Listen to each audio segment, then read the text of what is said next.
these Torah-observant opponents of Paul is that they thought that he was actually bringing these people into conflict with Rome, and therefore endangering them. Let me explain what I mean by this second point here. I don't think that he preached an incomplete gospel, but here's what he did do, okay? As I said, the default position, many gods, right? Most people thought that there was a God of virtually anything. Paul preached one God, whose son Jesus had been crucified, died, was buried, and then was raised from the dead. Okay? That was Paul's preaching. For Paul, the boundary-setting practice that gives someone exclusive access to God is baptism. Now, interestingly, that's the church's theology, right? That if you get baptized, you enter into this relationship with God, which is a privilege. You know, it's just as simple as that. You are now a child of God, therefore you have a privileged relationship with God. And baptism is the boundary-setting practice that makes all that possible. Now, what's interesting from our point of view, the Torah-observant Christians also were baptized. So Paul really has, we'll take a look at a couple of passages here in a second, but Paul really has logic in his side.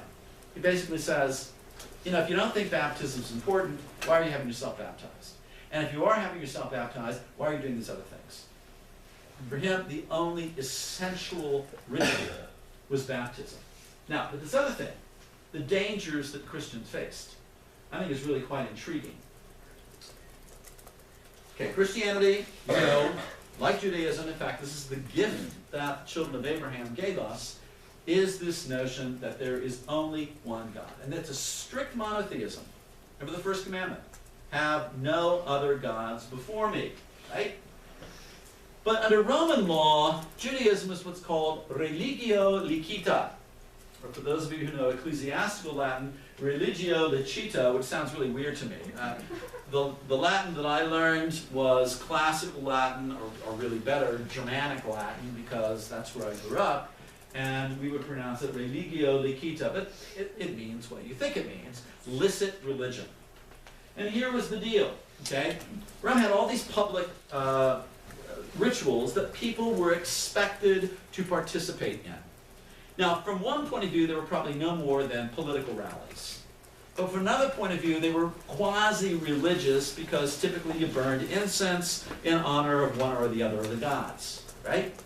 So a thing that today we would say, well, it's just a political rally and we're going to acclaim the emperor and isn't that great, would have looked too much like the worship of another god. Just couldn't do it because, you know, Yahweh is a jealous God and all that kind of business. But here's where ethnicity and religious commitments can sometimes work to your advantage. It was one of the Herods, Herod the Great, as a matter of fact, who basically says to the Caesars, look, I'm king over these people whose God insists that they cannot pay tribute to any other god. It's weird, I know, but it's how they operate. Ergo, while we cannot pray to the gods on your behalf, we can pray for you to our God. And by the way, you'll have to pay for those sacrifices in the temple and all of that, but Rome was perfectly willing to accommodate Judaism in that respect. As long as they prayed for the emperor and the empire, then it was okay. So it has this kind of legal status. Now, as long as, if you're a Christian, and you consider yourself just another denomination of Judaism, you know, like Pharisees or Sadducees, you fall under this legal dispensation. But, remember, how did people know who was Christian and who was Jewish and who was not? Works of the law. Okay? The works of the law. But if you're not practicing the works of the law, it looks like you basically are refusing to engage in these rituals that Rome thinks are very, very important. But again, even if you're not practicing the works of the law, but you are convinced of the truth of the gospel, you still can't participate in these rituals, right? So the refusal to participate in the ritual would bring you into trouble. And that's why in the letter to the Galatians, it's chapter 6, and we're going to see, he's not at his most charitable here, okay? He's kind of he gets pretty mean in some of this. But he says here, this is in chapter 6, verse 12, "It is those who want to make a good showing in the flesh who would compel you to be circumcised, and only in order that they may not be persecuted for the cross of Christ." Okay? And that seems to be the evidence at our disposal that suggests that this getting these folks circumcised would then prevent their being persecuted. That makes sense to everybody? Okay? Now, and I'm trying to sort of see their point of view. Ultimately, of course, Paul's point of view swayed. We don't believe in the works of the law. We don't insist that, you observe certain dietary restrictions and so forth and so on. But what about the dangers that Paul faced? And that's why I asked you to read 2 Corinthians chapters 10, 11, and 12. He got lots of grief, okay? And he got lots of grief from those two places that we mentioned at the very beginning, namely the synagogue and Roman officials. But if you turn to chapter 11, he's talking about his rivals here, right, his opponents. This is in chapter 11, verse 21b.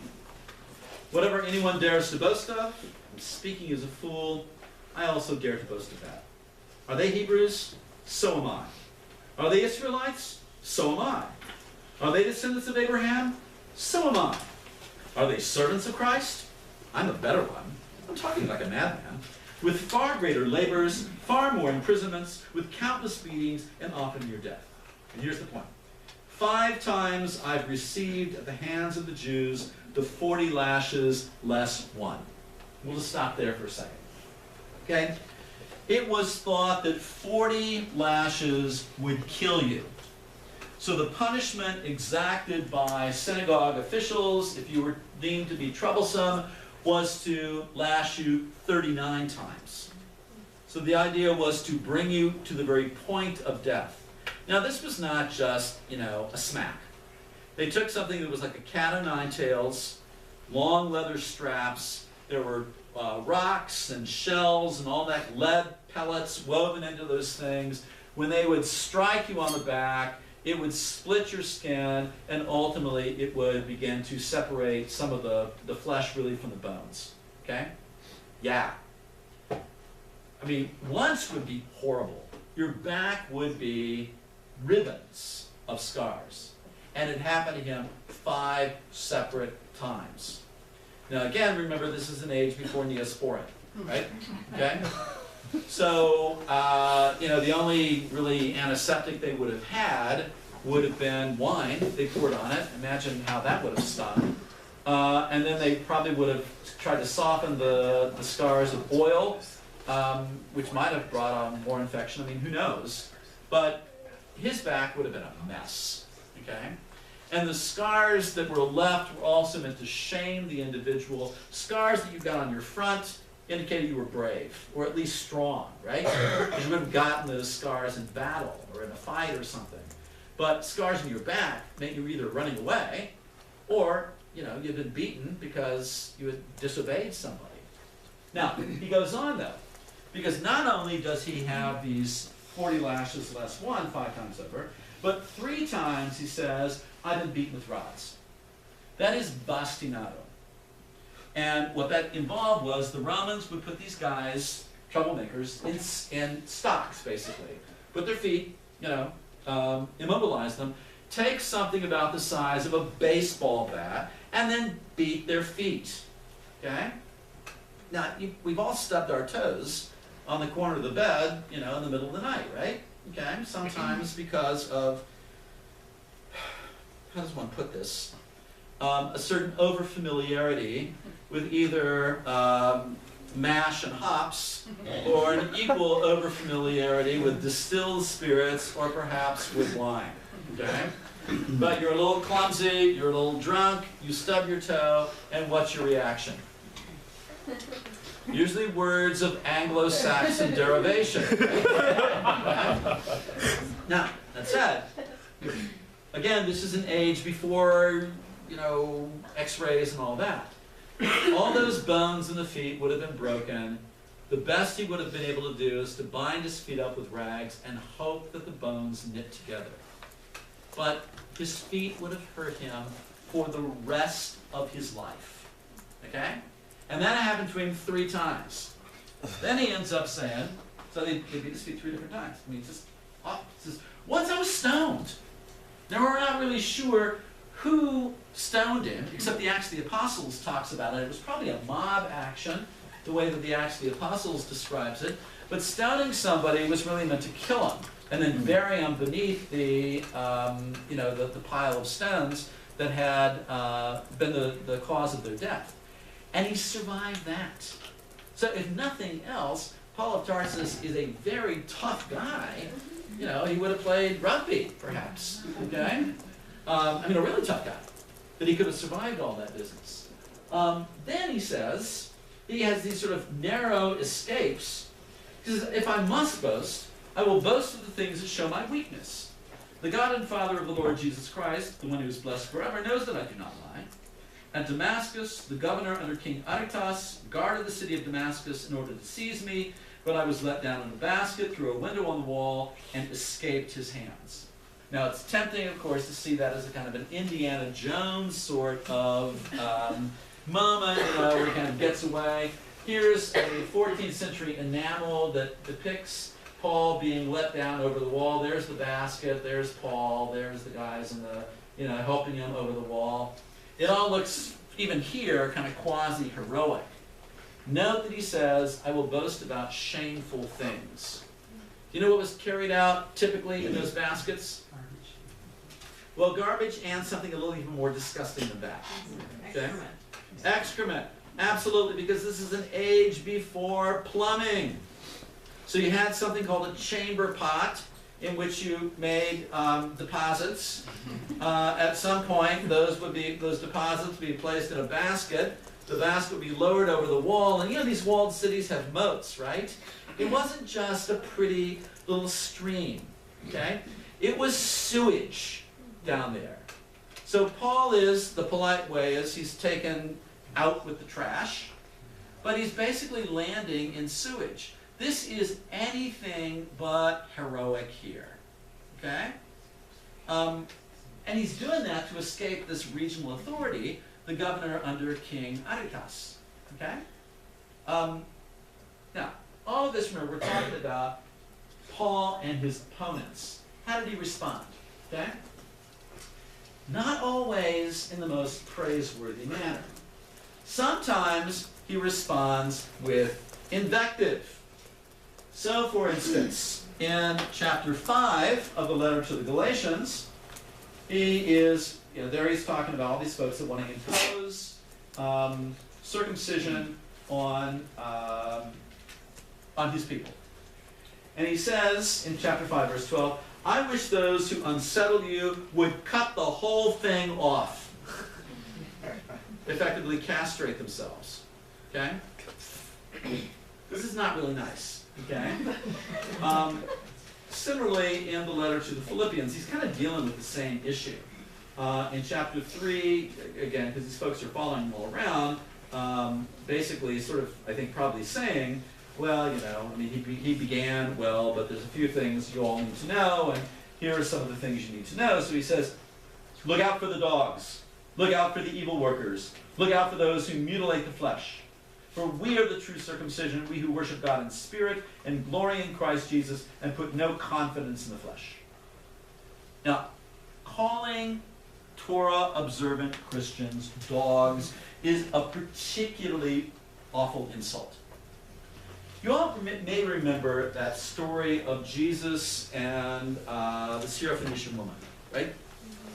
Jesus leaves the land, he goes into the region of Tyre, and he finds this gal whose daughter is sick, and the woman is understandably frantic. And we don't know how old the woman was, we don't know how old the daughter was, but we can imagine you're a mom and your little girl is sick, you're going to be really frantic. And she comes to Jesus and she says, my daughter is very ill, and will you please heal her?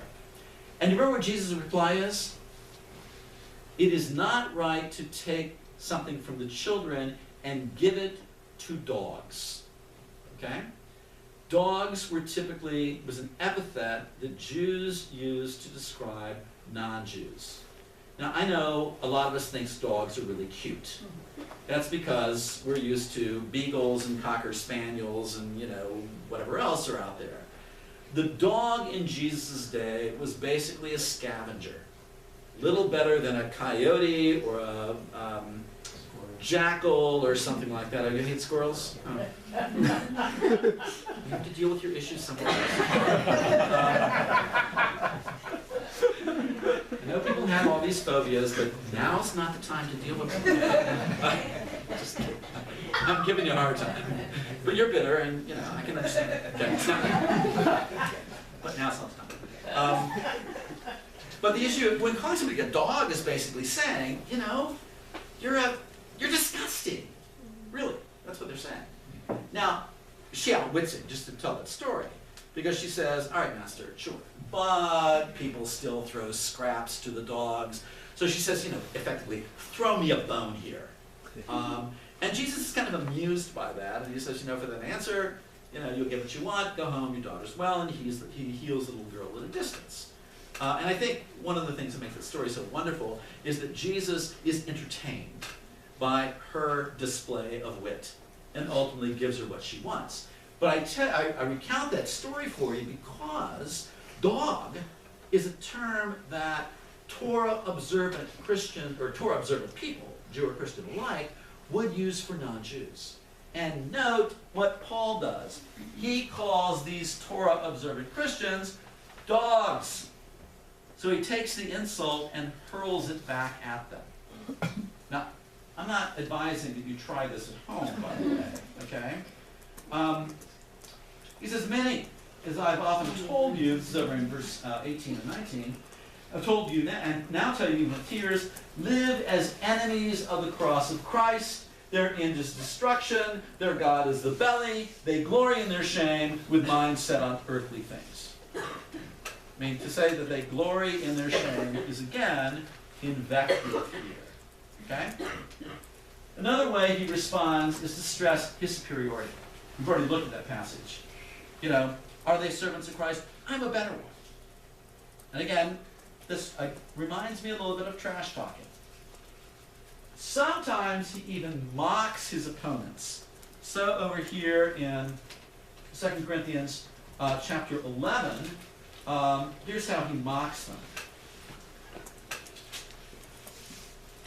If someone comes and preaches another Jesus than the one we preached, or if you received a different spirit from the one you received, or if you accept a different gospel from the one you accepted, you submit to it readily enough.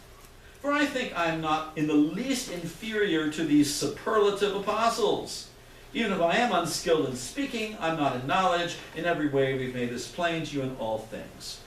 By calling them super apostles or superlative apostles, the Greek literally means hyper apostles, right?